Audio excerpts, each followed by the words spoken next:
Salut tout le monde, et bienvenue pour ma nouvelle vidéo, critique Blu-ray film. Et comme vous l'avez deviné, aujourd'hui on va continuer sur la saga Harry Potter. Et donc on va parler aujourd'hui de Harry Potter et le prisonnier d'Azkaban. Voilà, le troisième opus de la saga. Donc, pour commencer, donc le Blu-ray. Bon, on va passer très vite dessus, parce que bon, pour ceux qui veulent voir un peu vraiment plus en détail d'où vient ce Blu-ray, etc. Je vous conseille plus d'aller sur la vidéo d'Harry Potter 1, parce que là on a beaucoup de choses à dire, donc on va passer très vite. Parce que concrètement, les Blu-ray sont cartonnés, voilà, comme ça, voilà. Et puis on va dire que, schématiquement, la tête d'Harry Potter en gros plan, l'année avec son numéro juste ici. Et puis à l'intérieur, alors bah, c'est pas foulé, hein, c'est le DVD et le Blu-ray de la version classique, hein, avec l'image classique du film qui correspond, comme vous pouvez le voir sur l'écran, juste derrière moi. Voilà, c'est des Blu-ray sympas, comme je vous ai dit dans les autres vidéos, mais bon, c'est tous les mêmes jusque, je crois, au 6e à peu près, donc on n'en parlera pas forcément plus.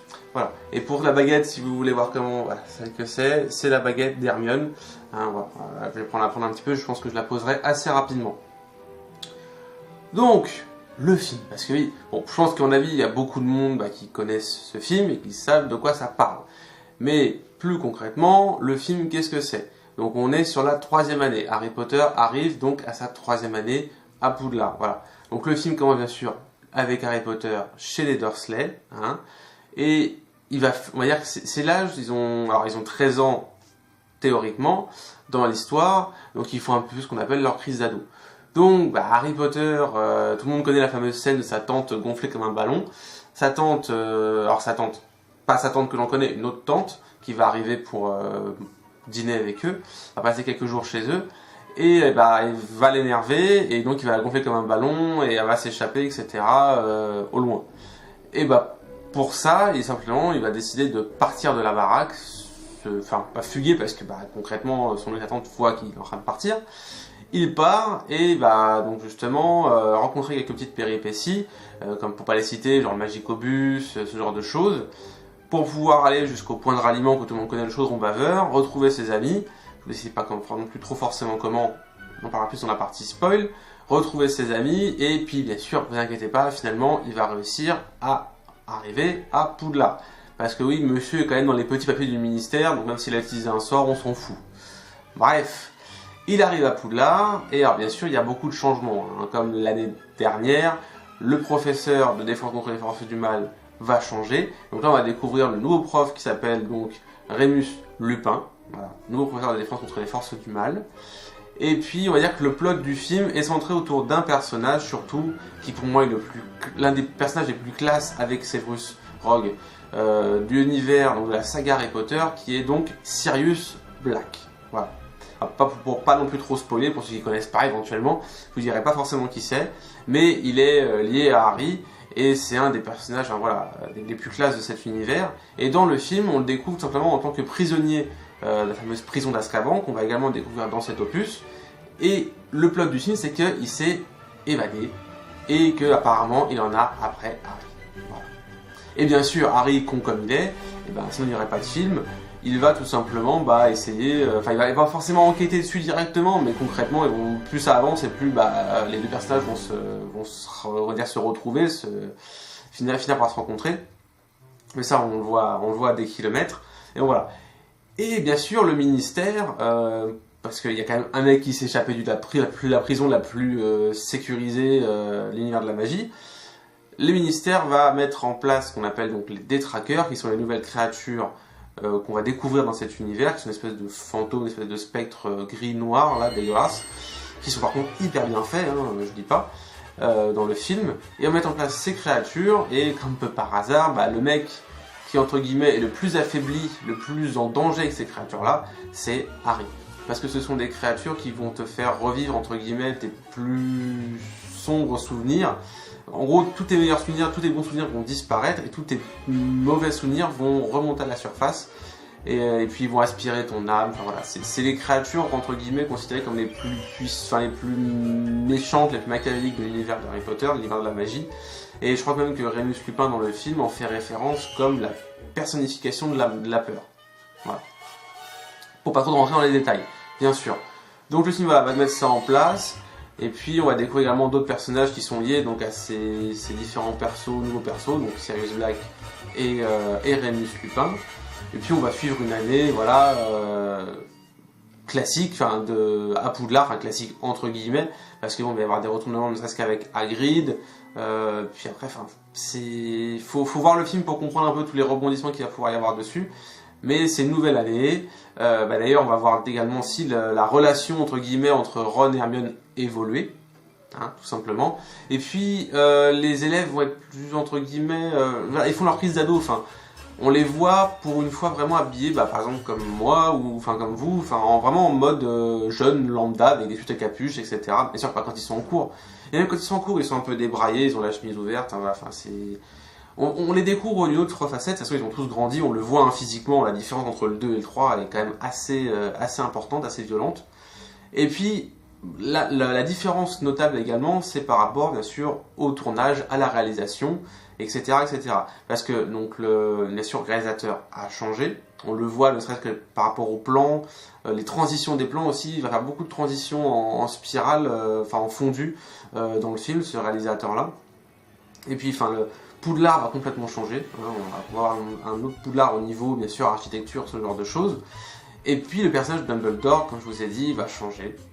Alors, en bien, vraiment un changement de personnage, un changement d'acteur, hein, parce que au niveau de sa réalisation, de son écriture, de son jeu de rôle, etc., on voit vraiment enfin le Dumbledore qu'on avait envie de voir, dans son design, quoi. Le choix de l'acteur pour remplacer le premier acteur était un très bon choix.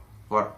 Après, le film donc, est bien sûr beaucoup plus sombre, parce que bon, c'est quand même lié avec des prisonniers, des fantômes, des spectres. Même au niveau des teintes, on va être plus dans le bleu nuit, le noir, le gris. C'est plus ces teintes-là qui vont dominer dans ce comme vous avez pu voir, dans le 1, on est plus dans le jaune, le rouge, on met en avant Gryffondor. Dans le 2, on est plus dans le vert, dans le sombre également, pareil, pour faire mettre en... Voilà, l'héritier de Serpentard. Et puis dans le 3, on est plus dans le côté gris, bleu, nuit, parce que il y a des autres créatures qui vont être mentionnées également dans ce film, qui sont les loups-garous. Enfin, voilà, on est plus dans cet état d'esprit-là par rapport à Harry Potter 3. C'est un peu le scénar, voilà, un peu les nouveautés, une description assez générale de ce film. Parce que pour vraiment vous parler du film, comme pour les autres, hein, je vais vous spoiler un petit peu, et puis on va pouvoir le comparer au bouquin, parce que oui, concrètement, même si c'est l'un des films que j'affectionne le plus dans la saga, parce qu'il il est vraiment bien réalisé, bien tourné, les acteurs jouent bien, on est pris en haleine dans le film, même s'il est long, je crois que c'est l'un des plus longs, enfin pour moi c'est l'un des plus longs parce qu'il y a vraiment beaucoup de choses, il y a énormément de choses qui se passent dans ce film, mais c'est stylé. C'est vraiment stylé, on est pris du début jusqu'à la fin, enfin voilà, c'est... Après, bien sûr, il manque beaucoup de choses, et franchement, il y a des trucs qui passent tout à fait, mais il y a des trucs qui passent pas forcément, enfin que je trouve que c'est dommage. Je me demande pourquoi ils l'ont pas mis dans le film, voilà, tout simplement. Donc pour commencer sur cette partie spoil, donc on va suivre quasiment tout le film, chronologiquement parlant. Et voilà, donc on va y aller progressivement, mais vous allez voir, il y a beaucoup de choses à dire. Donc pour ceux qui ne veulent pas être spoilés, mais à mon avis ça m'étonnerait, vous connaissez tous le film, vous savez tous ce qui s'y passe dans ce film. Je pense que maintenant, voilà, je pense que tout le monde peut rester là, c'est pas plus vraiment une partie spoil, c'est plus une partie descriptif, bouquin, film. Donc bon, pour ceux qui veulent quand même partir, je vous remercie d'avoir regardé cette vidéo jusque-là. Auteur 3 commence tout simplement, la scène de début, qui est très classe, hein. La caméra se centre sur Harry et on le voit s'entraîner à utiliser le sortilège Lumos Maxima. Donc vous savez, c'est quand ils utilisent, je posais ça, c'est quand ils utilisent leur baguette pour s'éclairer, comme une lampe torche. Voilà. Donc le Lumos Maxima, c'est le puissance 10 du sort de base. Voilà. Et on le voit s'entraîner avec ce sort dans sous sa couette, etc. Puis un petit sketch avec Ron Goldberman, voilà, il rentre, il ressort, Harry se cache sous sa couette, bref. Alors, dans le film, moi je trouve ça très bien, ça passe tout à fait. Alors qu'il faut savoir que dans le bouquin, en fait, il s'entraîne avec une lampe torche, puis il s'éclaire comme ça, puis il s'entraîne pas concrètement, parce qu'il le sait, les élèves de premier cycle n'ont pas le droit d'utiliser des sortilèges en dehors de leur école, dehors de Poudlard, ou en tout cas en présence de Moldus. Là, il le fait. Et il a aucune remontrance derrière. Enfin, personne ne lui dit rien, c'est un peu bizarre. même si, parce qu'effectivement, le sort qu'il utilise sur sa tante pour la gonfler, c'est le ministre qui lui dit que c'est pas grave. Parce qu'il le voit, il lui dit c'est pas grave, on va pas non plus t'envoyer à Azkaban pour avoir gonflé ta tante comme un ballon. Mais c'est un peu bizarre par rapport à ce qu'Hagrid lui dit dans le premier, qu'il n'a pas le droit d'utiliser de sortilège, etc. Mais bon, après, c'est pas un souci, dans le film ça passe très bien. Ensuite, dans le film, ce qui se passe, c'est que Harry, comme je vous ai dit, va s'échapper donc de sa maison, enfin de sa maison, de la maison de son oncle et de sa tante, parce que voilà, il a gonflé sa tante comme un ballon, il pète un câble, il s'en va, il prend sa valise, etc. et puis il se casse. Et donc il tombe sur le fameux Magicobus, qui est entre guillemets un bus pour sorciers en perdition, hein, pour citer le film. Voilà. Et en gros, les sorciers qui sont dans la merde, le bus apparaît. Parce que vraiment dans le film, il apparaît, quoi. On sent qu'on voit rien d'un seul coup, mais d'un seul coup, boum, le bus apparaît. Et dans ce fameux bus, donc qui est sur plusieurs étages, là voilà, vous allez voir dans le film des classes et tout, avec des lits, enfin, c'est un bus assez marrant, j'aurais bien aimé un jour connaître ce genre de bus, même si dans le bouquin il est beaucoup plus volumineux à l'intérieur, il y a beaucoup plus de choses. Là, on va dire qu'ils ont fait les moyens du bord. Et pendant ce trajet-là, donc le chauffeur de bus, mais le contrôleur, discute avec Harry, et il finit par lui demander son nom. Dans le film, Harry ne dit juste pas son nom. Dans le bouquin, Harry en fait se fait passer pour Neville Londubat. Il a pas envie que le mec sache qu'il est Harry Potter. Et enfin voilà, parce qu'en plus il sait que Sirius Black est à sa recherche, donc il n'ose pas. Enfin, il a pas envie de savoir que c'est Harry Potter, qu'il est Harry Potter. Je vois pas pourquoi ils ont enlevé cette scène-là. C'est dommage. Ça aurait pu être classe dans le film. Là, ils l'ont un peu retransformé. Mais bon, pourquoi? Enfin, ça aurait pu être sympa. Je pense ça aurait pu être faire un clin d'œil au bouquin. Bref, on va pas s'éterniser là-dessus. Ensuite, bien sûr, donc Harry Potter va se retrouver au Chaudron Baveur. Et là, scène avec le livre des créatures magiques pour le cours de Hagrid. Et il va, comme ça, retrouver en fait ses amis, donc Ron et Hermione, au Chaudron Baveur. Ce qui n'est pas totalement vrai, parce qu'au moment où Harry part de chez lui, il a encore 2 semaines de vacances. Voilà. Et il passe du temps en fait dans le chemin de traverse, dans les boutiques, etc. Enfin voilà. C'est assez sympa. Alors après, je pense qu'ils ont voulu transformer cette scène-là par la scène justement avec le livre et tout, qui est assez long dans le film. Faut pas non plus trop faire de séquences où il est tout seul sans ses amis et tout dans le chemin de traverse.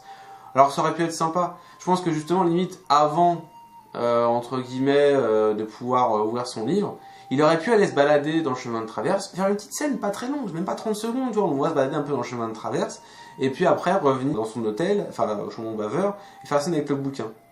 Parce que oui, en fait, si vous voulez, là, au moment où justement il fait ses balades dans le chemin de traverse, il est pour une balade avec Ron et Hermione, et c'est là qu'ils achètent Patenron. Alors que là, Patenron est déjà, voilà, dans les bras de Hermione, on retrouve Ron et Hermione. Bon. C'est un peu dommage, j'aurais pu faire une petite scène un peu sympathique, je sais pas si elle est dans les scènes coupées, mais je n'ai pas ce souvenir, voilà. Donc oui, alors après ça, bien sûr, on va rentrer dans Poudlard, etc. Et puis donc on va apprendre que il y a Sirius Black, on va commencer un petit peu à l'intégrer dans le film. Et il va y avoir une scène, donc on va découvrir le cours de divination, et il va y avoir une scène, on va dire avec une espèce de tasse de thé, là, l'exercice des feuilles de thé dans le fond, et une créature, enfin une espèce de mythe, va être mis en place qu'on appelle le Sinistros, voilà, qui ressemble à une espèce de chien fantôme. Et justement, le mec qui va parler de ça, qui s'appelle Bem, a tout simplement, voilà, c'est un petit truc que je vous annonce, ce personnage-là a été créé pour le film. Vous voyez le Black un peu joufflu, qui justement parle du Sinistros, puis qu'après, que les gens là, le fait justement être toujours inquiet pour Sirius Black. Voilà, savoir qu'il est là à côté et tout. Ce personnage-là a tout simplement été créé pour le film. Si on continue, dans le film, il y a une scène qui est classe. C'est justement le cours de son créature magique d'Hagrid et le moment où Harry va chevaucher Buck et faire son premier vol sur Buck, l'hippogriffe. C'est une scène archi classe. Mais il faut savoir, parce que là, Harry dans le film, il est là genre ouais, c'est trop bien, c'est super, il kiffe son premier vol, il se débat, il galère un peu à monter dessus, enfin à tenir debout sur le truc. Il faut savoir, c'est que dans le bouquin, Harry n'aime pas du tout son premier... Enfin, il n'aime pas du tout. Il n'est pas fan de son premier vol sur Buck. Lui, il préfère largement voler sur un balai. Voilà. Et, enfin, il aime pas trop voler sur Buck. Je sais pas pourquoi. Hein, on s'en bat les steaks. Mais voilà, c'est pour savoir. Alors que là, ils ont fait une longue scène. Vraiment... Après, c'est sûr, il faut montrer le décor, il faut voir les effets spéciaux, le machin, le truc, bidule, chouette. Donc oui, ils ont raison. Mais bon. C'est juste pour vous, sachez que normalement, Harry ne kiffe pas du tout son vol sur Buck. Si on continue sur Harry, il y a une scène, enfin, pas une scène, mais au début du... Alors, en plus, oui, en plus on voit dans le film. Au début du film, Harry demande à son oncle Vernon de signer une autorisation pour pouvoir aller à Préolard. C'est le petit village à côté de Poudlard, on découvre dans ce film. Et d'ailleurs, c'est justement là où il y a la gare, en fait. Quand le train arrive pour déposer les élèves. Voilà, c'est à ce endroit-là. Et bien sûr, ils n'ont pas eu le temps de signer, donc Harry se retrouve interdit d'aller à ce village. Voilà. Et justement, il y a une fameuse scène sur le pont où on voit Harry parler avec donc Rémus Lupin. Et puis après, il y a quelques scènes où on voit justement Harry s'entraîner avec Rémus Lupin pour contrôler le Patronus, qui est son sortilège qui permettra justement de repousser les détraqueurs. Mais ça, on en parlera plus tard dans la vidéo. Et normalement, dans le livre, il y a une scène où justement, la première fois où Harry arrive dans le bureau avec Lupin, il y a une créature qui s'appelle le Strongulo, qui va être utilisée pour le cours suivant. D'accord? J'aimerais juste que vous reteniez cette idée, parce que d'ailleurs dans le film, elle n'y est pas du tout. Mais retenez cette idée parce que, et je pense que surtout ceux qui sont fans des films se sont dit « Ah, c'était ça !» Ça fait référence à une scène dans un autre film Harry Potter. Je vous laisse deviner lequel, et on en reparlera quand on y sera, justement, à ce film. Donc retenez bien cette idée, on reviendra dessus. Voilà. C'est un petit jeu voilà, entre nous, mais bon, c'est pour voir un peu si vous suivez les vidéos. Ensuite, pour continuer un petit peu donc, dans le film, il y a également une scène, je pense que les effets spéciaux sont classe, c'est vachement bien fait. C'est le fameux match de Quidditch, je crois que c'est le seul du film, où justement Harry se fait exploser son balai, que les détraqueurs l'attaquent, etc. Et Harry voit Sinistros, enfin les nuages en forme de chien, et pour lui c'est Sinistros. Dans les nuages, dans les éclairs, etc. Une scène très très classe. Mais normalement dans le livre, Harry voit Sirius, il me semble, en chien. Parce que Sirius est un animagus, on reviendra dessus après, hein, retenez cette idée. Je crois qu'il le voit en chien dans le public. Justement, il le voit normalement en fait avec le Magicobus au début du film. Et après, normalement, il est censé le revoir dans le public pendant le match. Et ben, même si la scène avec le nuage est classe, j'aurais bien aimé voir un plan avec Sirius en animagus, en chien dans le public. Harry qui bug devant le truc comme ça. Et une scène de 3 secondes, 3-4 secondes. Genre paf. Un plan, bim, les deux. Ça aurait pu être stylé, je sais pas ce que vous en pensez, mais moi j'aurais bien aimé voir cette scène-là.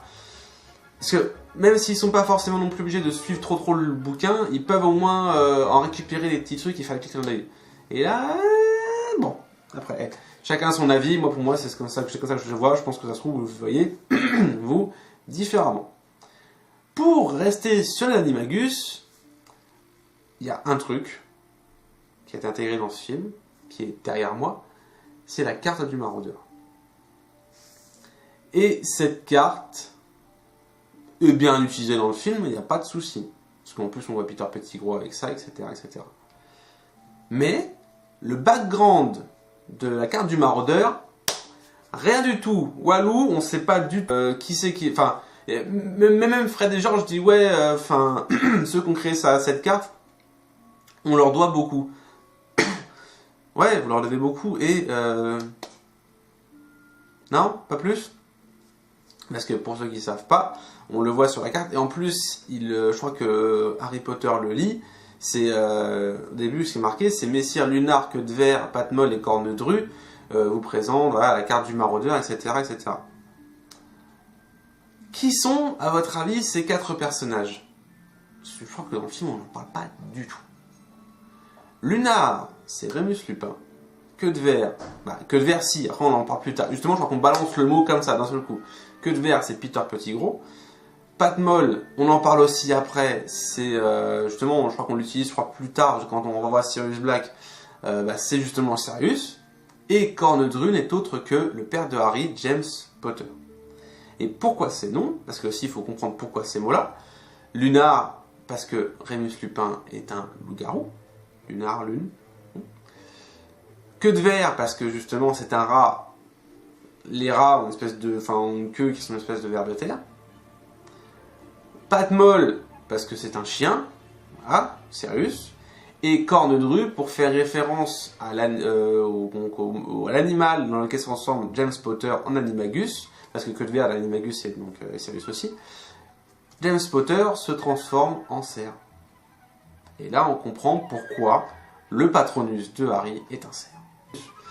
Au moment où justement Harry et Hermione se battent contre le loup-garou, ils sont avec l'histoire avec le loup-garou, Buck vient les sauver. Normalement, dans le bouquin, Buck et Hermione en fait se sont cachés dans la cabane d'Hagrid, vide, hein, bien sûr. Ils sont cachés dans cette cabane pour se cacher du loup-garou. Et Harry va protéger lui son double, hein, avec le retourneur de temps, ce machin-là qu'il utilise dans le film pour tourner dans le temps, mais qui est très bien fait dans le film, hein, fin de la parenthèse. Donc justement, il va utiliser ce Patronus pour aider son double du passé, ouais, et Sirius Black. Voilà. Donc il utilise un Patronus de ouf. Au départ, il essaie une fois dans le passé et il en fait des petits, mais finalement ils se font avoir par les trackers. Et là, il en fait un énorme qui arrive à défoncer tous les trackers. Je crois qu'il y en a plus d'une centaine. Et ça prend la forme d'un cerf. Et alors, où je veux en revenir, c'est justement dans le film, dans le livre, Hermione et Buck sont dans la cabane et Harry est tout seul. Dans le film, Harry est avec Hermione et Buck en train de se défoncer le loup-garou. Voilà, Remus Lupin. Je pense que ça, c'était pour rendre la scène un peu plus grandiose et pour que Hermione puisse dire à Harry, ouais, j'ai entendu Rogue dire que justement c'était un sort de ouf, bla bla bla. Puis pour qu'elle puisse se vanter, pour que ça fasse un peu plus stylé, genre ouais, vous avez vu, je suis trop fort. Pourquoi pas? Mais je pense que, vu que le loup-garou a quand même été fait très squelettique, très machin, moi j'aurais aimé avoir un beau loup-garou, ça aurait donné encore un côté encore un peu plus effrayant au film, enfin à cette scène-là. Moi j'aurais kiffé voir Hermione aller se cacher avec Buck dans la cabane pour fuir le loup-garou, pendant qu'il arrive à sauver Sirius et tout. Mais bon, ça reste quand même un film pour enfants, entre guillemets, donc faut pas non plus faire trop peur aux petits enfants. Voilà, je pense que c'est pour ça qu'ils ont fait sous cette forme-là. Donc qu'est-ce que je voulais vous parler justement de Buck, c'est parce que dans le film, à la fin, Harry reçoit son fameux éclair de feu. Ok, vous vous souvenez tous, enfin pour ceux qui ont vu le film, vous vous souvenez tous de cette scène-là. Ça se passe à la fin du film et on voit une plume de Buck livrée avec, enfin autour du balai avec, parce que justement à la fin du film, Buck part avec Sirius et on comprend que vu qu'il y a une plume de Buck, c'est Sirius qui a envoyé le balai à Harry. Normalement, dans le film, ça se passe à Noël, et on apprend beaucoup plus tard que Sirius en fait avait offert ce balai à Harry. Je crois pas qu'il y ait de plume. Parce que justement ça passe à Noël à ce moment-là. Ils ont changé ça, alors je sais pas pourquoi, peut-être pour finir le film, j'ai pas forcément d'avis sur ce changement-là, c'est un changement quand même assez radical, hein. C'est deux façons de faire assez différentes, mais je pense qu'ils ont fait ça à la fin du film pour rendre ça un peu plus grandiose, genre ouais, Harry il a un balai de ouf, machin, etc. etc. Je sais pas ce que vous en pensez hein, de ce passage-là, dites-moi dans les commentaires au pire, mais bon, moi je trouve pas que ce soit très gênant. Voilà. Ensuite, pour revenir sur toute la partie au moment où Harry et Hermione sont tout seuls, enfin pour aller aider Ron, il y a un petit truc tout con, c'est le fameux combat avec le Solcogneur, où Harry et Hermione se font balader là comme des marionnettes là autour de l'arbre. Et je pense, et dans le livre en fait, c'est pas du tout ça, c'est Patron qui arrive, qui fout une patte sur le Solcogneur, et c'est sur une racine, et c'est cette racine-là qui le bloque.